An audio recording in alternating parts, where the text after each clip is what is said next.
Hola, muy buenas tardes. Quiero expresar un profundo agradecimiento a la Secretaría de Marina, a la Armada de México, por esta oportunidad acerca de hablar de la insuficiencia cardíaca en el paciente adulto que posee o es portador de una cardiopatía congénita. Yo soy el doctor Abraham González Martínez, yo soy cardiólogo pediatra, ecocardiografista y rehabilitador cardíaco. Em, Sin más preámbulo, voy a iniciar mi presentación. Debo declarar que no tengo ningún conflicto de intereses. Bueno, a manera de lo que contiene esta charla es puntos básicos como una aproximación acerca de las cardiopatías congénitas, un poco de la estadística, recomendaciones generales de la bibliografía que consulté, la insuficiencia cardíaca propiamente dicha en el paciente adulto con cardiopatía congénita, algo del tratamiento y al final unas conclusiones. Quisiera empezar con de la forma en la que inician su padecimiento esos pacientes, con un caso clínico, en donde muchas veces a nosotros nos llaman en pediatría, justamente por un niño que es en alojamiento conjunto, ya habiendo nacido obviamente, el recién nacido es de término, fue por parto, el lugar con el que nació fue de 8-9, o sea, nació vigoroso, lloró y respiró al nacer, de una edad gestacional de 38.4 semanas, lo que nos dice que es un recién nacido de término. Un peso al nacimiento de 2 kilos 850 gramos y una talla de 50 centímetros, lo cual es, digamos que son medidas estándar para cualquier recién nacido.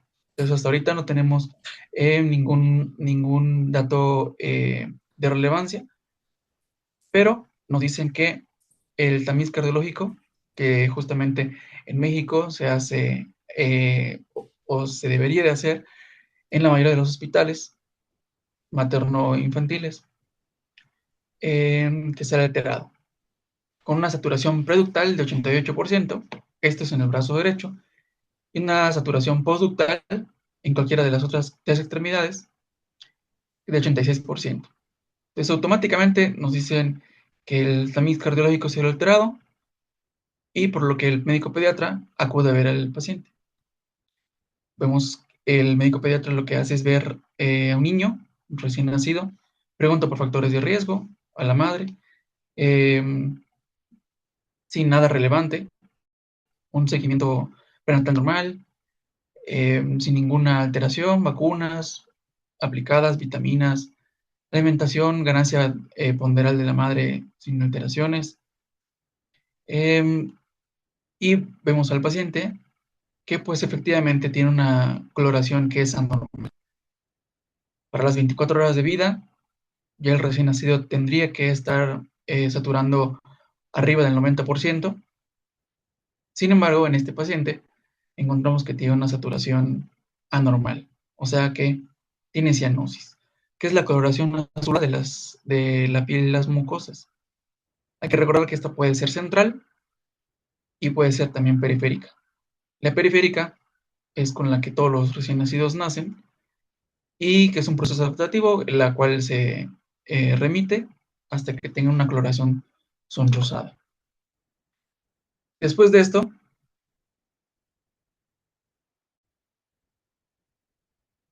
encontramos que pues una cardiopatía congénita va a ser una enfermedad crónica de por vida.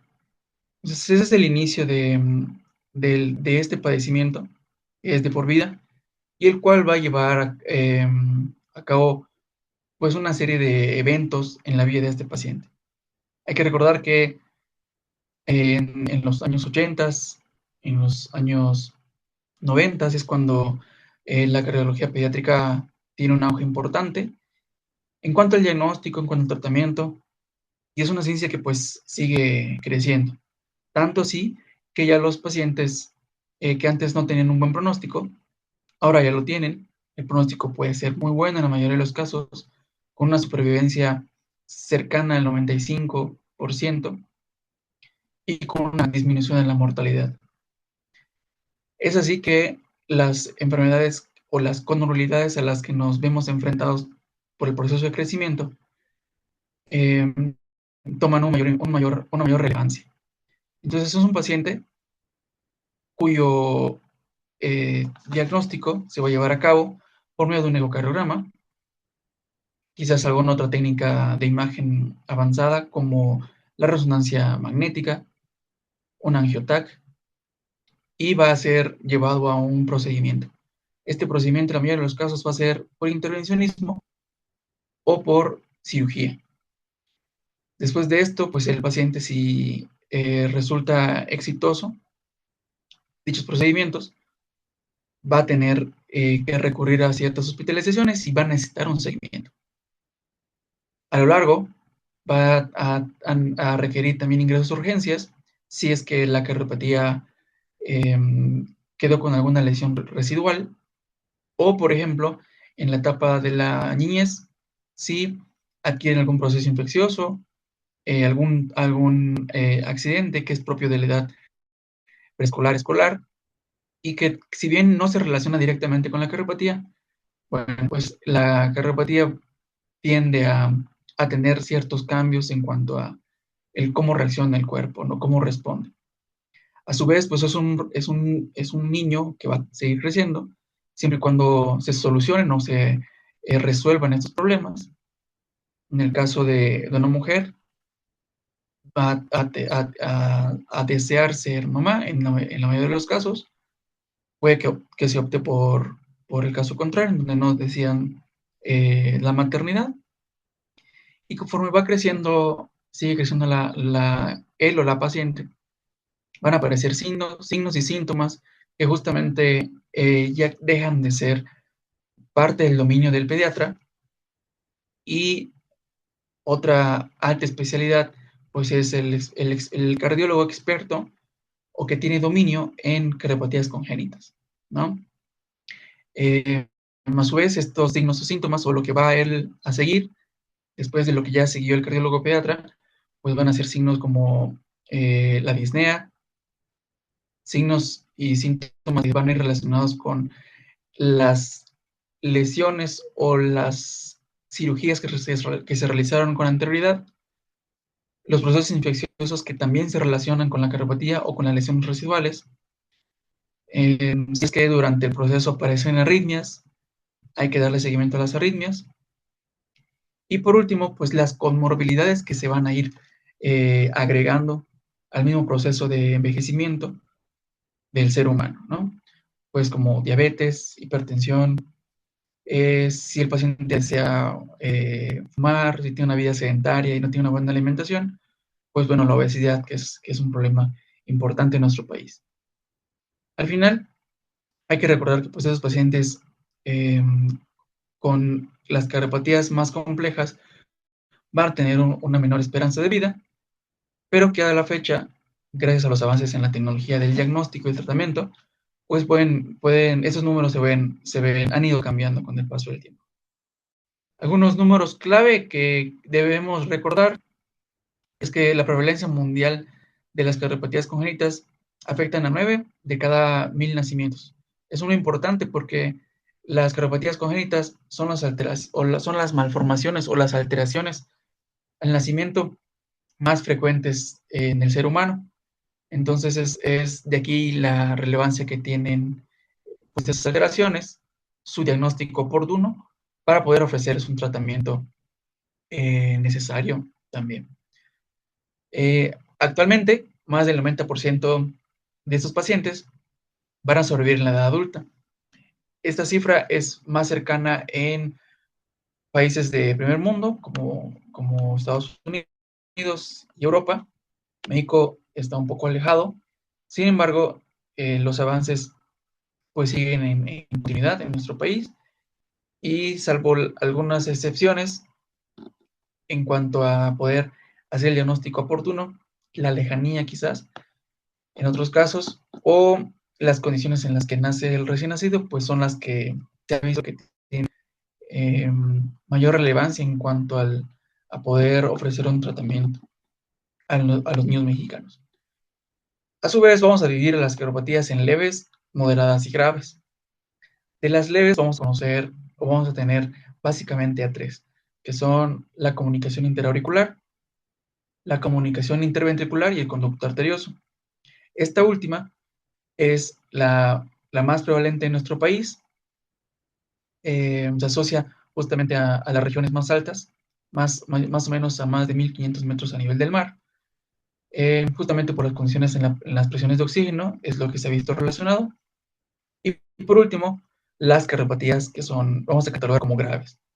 Por ejemplo, el ventrículo isquioplástico, la transmisión de grandes arterias congénitamente corregida, eh, algunos tipos de doble vía de salida del ventrículo derecho, que son las que requieren quizás una o dos o hasta tres cirugías. Entrando un poquito más en lo que es el paciente adulto, ya que pasó el proceso de hacer el diagnóstico, realizar los primeros tratamientos, ya sean correctivos o paliativos, vamos a enfrentarnos a un paciente que de forma clínica, a la inspección, pues vamos a ver que tiene ciertas características, ¿no? Entonces, a grandes rasgos, lo que vamos a ver pues, es un paciente que conoce bien lo que es estar en un hospital prácticamente desde que nació, ha tenido que recorrer este camino, ha sido, ha estado involucrado en varios procedimientos quirúrgicos, ha estado en una terapia intensiva postquirúrgica, pediátrica, en una unidad de cuidados intensivos también de adultos, y que pues va a tener varias cicatrices, ¿no? Estas nos van a hacer pensar de algunas complicaciones que puede tener el paciente.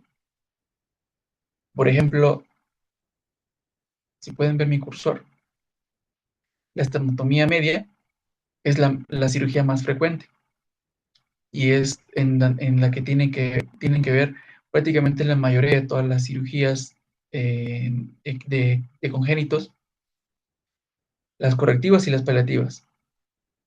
Después estarían, por ejemplo, las toracotomías derechas, izquierdas, que también nos van a hablar de otros procedimientos, y también cicatrices menores, por ejemplo, las cicatrices de drenajes pleurales, o para instalación de dispositivos como marcapasos, como la que podemos ver justo aquí. Entonces, ya con este panorama podemos nosotros imaginar eh, qué es lo que puede tener este paciente o qué es lo que ha estado sometido.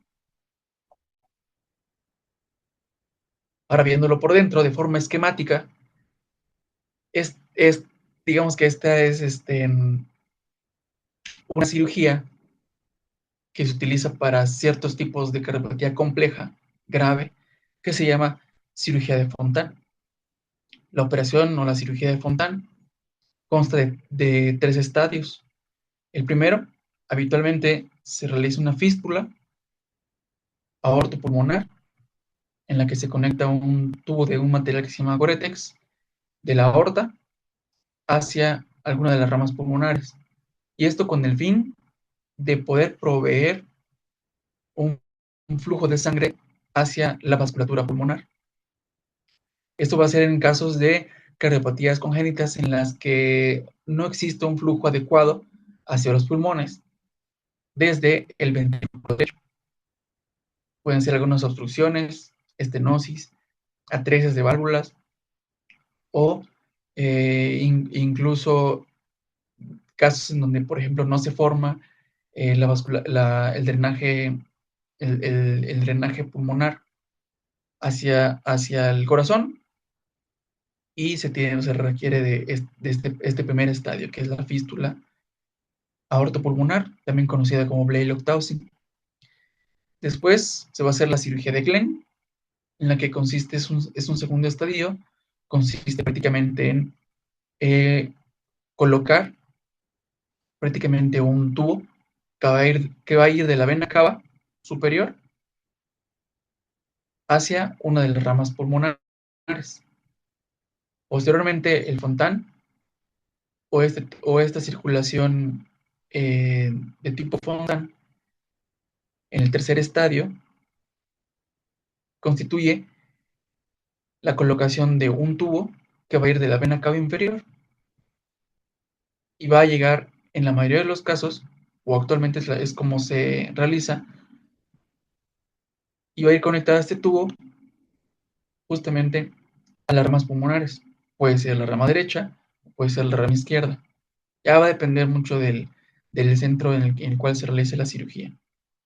Pero prácticamente es esta cantidad de suturas, esta cantidad de procedimientos cruentos, en algunos casos, en lo que se tiene que realizar justamente para poder paliar.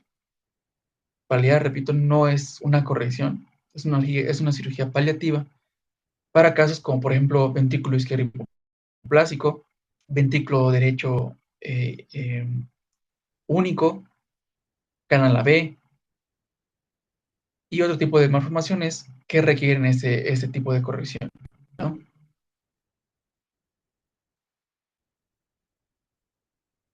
Dentro de la complejidad de todas las cirugías, como les decía anteriormente, pues vamos a encontrar bastantes, ¿no? Desde, por ejemplo, la tetralogía de Fallot, la actual tenemos que son pacientes que tienen una sobrevida muy larga, sin ninguna alteración, sí requieren seguimiento, sí requieren de pronto más intervenciones, pero son pacientes que van a tener una buena calidad de vida, cosa que en sus inicios, en los 70s, 80s, pues eran niños azules, niños cianóticos, que fallecían dentro del primer año de vida, ¿no? Hay otros tipos de cirugías, como por ejemplo la cirugía de Mostard y Senning, para las grandes arterias.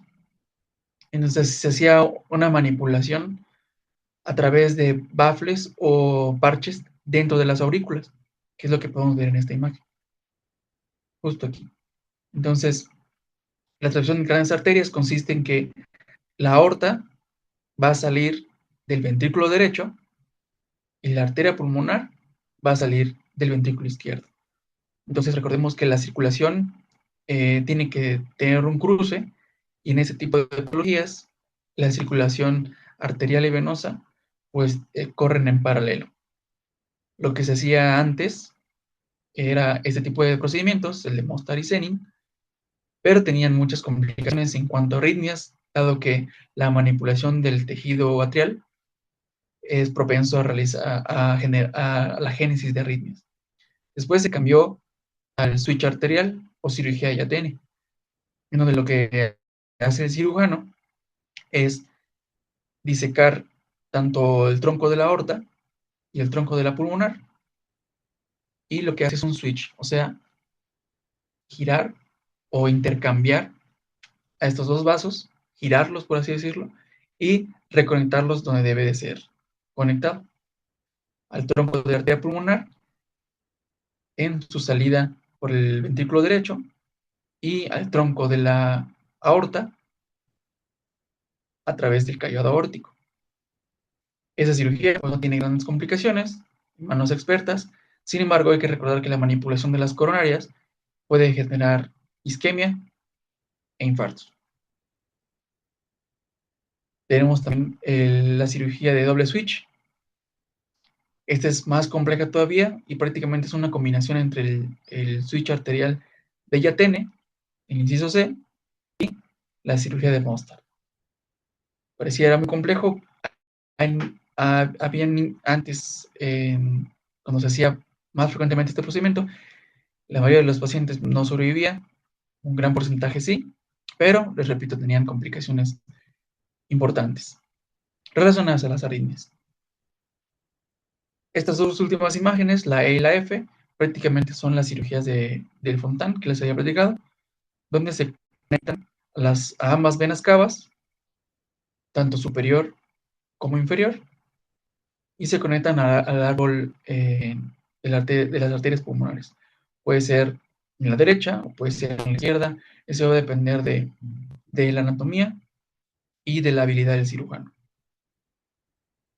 Pero bueno, entrando ya a lo que es la insuficiencia cardíaca, vamos a tener que pues es la incapacidad o la disfunción del corazón en su función de bomba para poder llevar sangre oxigenada y con nutrientes a los tejidos. Esta condición puede ser crónica, puede ser aguda o puede ser crónica y que tenga una agudización. Esto relacionado a algún otro procedimiento como las infecciones, traumatismos, etcétera. Hay que recordar que la insuficiencia cardíaca en el paciente con cardiopatía congénita en la edad adulta, pues va a ser afectado en un 20 o un 50%. Esta va a ser la principal causa de muerte en estos pacientes y es a lo que es más importante de tratar. Dentro de las recomendaciones que se realizan los expertos, es que las comorbilidades que se agreguen al paciente con cardiopatía congénita en la etapa adulta, es que sean tratadas como tal dentro de la alteración, ya sea metabólica, ya sea en la función eléctrica del corazón.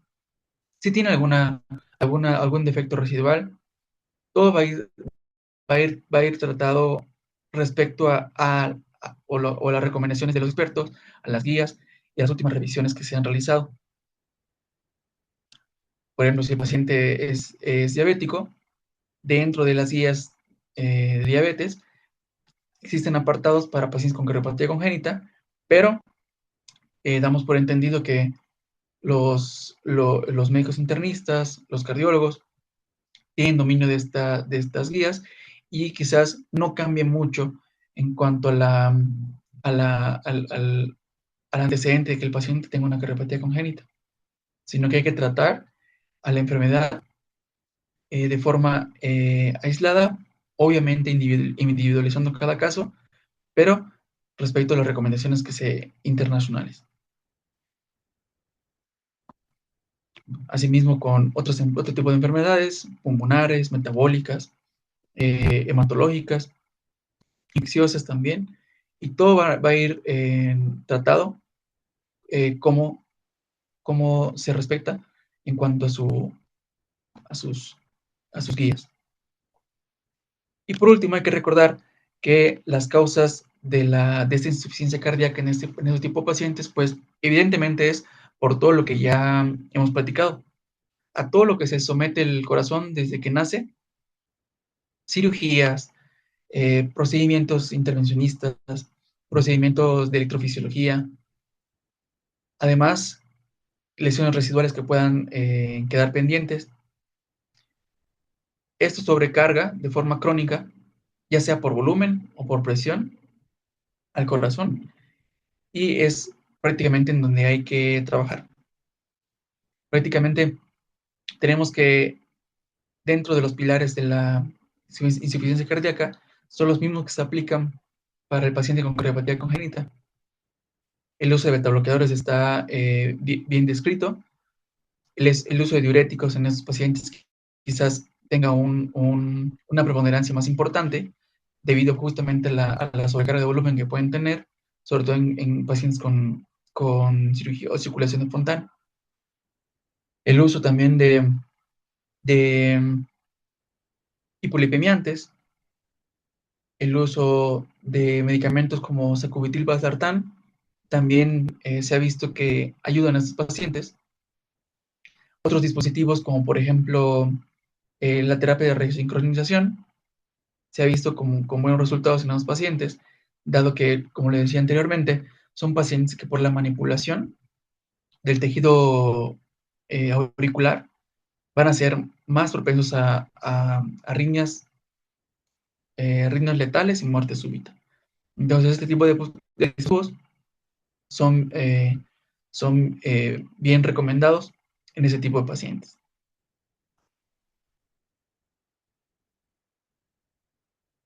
¿Qué necesitamos saber? Digamos que grandes rasgos son pacientes adultos que si bien tienen una enfermedad crónica y que tienen ciertas características, por lo tanto deben de tener también una misma calidad de vida como todo el resto de la población. Esos pacientes con cardiopatía congénita en la etapa adulta pues van a requerir prácticamente un seguimiento anual, eh, salvo algunas excepciones, eso ya lo decidirá el cardiólogo con dominio o expertise en cardiopatías congénitas. Hay pacientes que van a persistir con cianosis. No se recomienda en la mayoría de los casos realizar procedimientos de exsanguinotransfusión o salinoféresis debido a otras complicaciones, porque pues estos pacientes no van a soportar o tolerar bien los cambios bruscos en la volemia. Entonces, pues es algo que no se recomienda, salvo algunos casos, pero son muy pocos. De forma general, no lo podemos recomendar de forma extendida. Para pacientes mujeres que no deseen maternidad en un momento dado, se recomienda progestágenos solos para justamente evitar un embarazo. Aquí justamente nos pasamos al siguiente punto, que es muy importante ofrecer consejo preconcepcional con las mujeres que tienen alguna cardiopatía congénita, ya sea simple, moderada o grave, de que el producto tiene cierta probabilidad de que pueda tener alguna alteración. Sin embargo, las cardiopatías congénitas, muchas de ellas no tienen un factor de herencia dominante o de genes recesivos, sino que a veces aparecen de nuevo. Otra situación que hay que comentar es que esos pacientes también van a ser sometidos a otro tipo de cirugías ortopédicas, gastrointestinales, neurocirugías, y pues requieren también que el anestesiólogo tenga un conocimiento o un dominio acerca de este tipo de problemas y lo que puede suceder, lo que es normal, lo que no es, justamente para ofrecer un buen tiempo anestésico. Por último, también los adultos que padecen cardiopatías congénitas, debido a los procedimientos que tienen, a los dispositivos invasivos que puedan poseer, tienen una alta probabilidad de padecer endocarditis infecciosa. De aquí es muy importante que nosotros desde pediatría recomendamos que algunos ciertos tipos de condiciones tengan un seguimiento estricto con odontología y siempre el uso debido de antibióticos en el caso de que la cardiopatía tenga un riesgo de endocarditis. Porque pues se han visto casos donde el procedimiento correctivo paliativo es exitoso, el seguimiento es muy bueno, ocurre un proceso dental y del foco que puede estar en la vía oral, desencadena una endocarditis infecciosa y pues estas bacterias suelen destruir prácticamente pues, todas las válvulas, se depositan en los tejidos que no son orgánicos, tubos, suturas, stents, etcétera, etcétera. ¿No? Entonces es digamos, a grandes rasgos de lo que debemos de tener en cuenta en estos pacientes.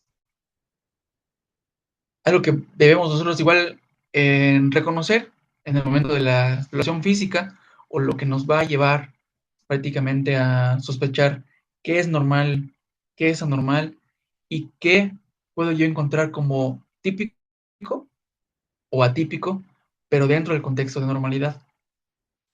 Entonces, muchas veces pasa de que el cardiólogo de adultos está habituado y es experto en la estructura anatómica normal del corazón, pero con alteraciones de cortocircuitos, comunicaciones, implantes, accesorios, dispositivos, pues puede ser un poco difícil, ¿no?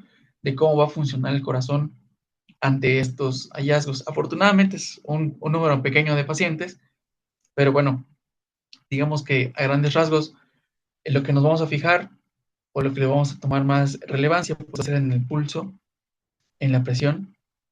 Habitualmente no estamos acostumbrados a tomar la presión en las extremidades superiores e inferiores. En pediatría nosotros sí. La oxigenación o más bien la saturación en las extremidades periféricas y por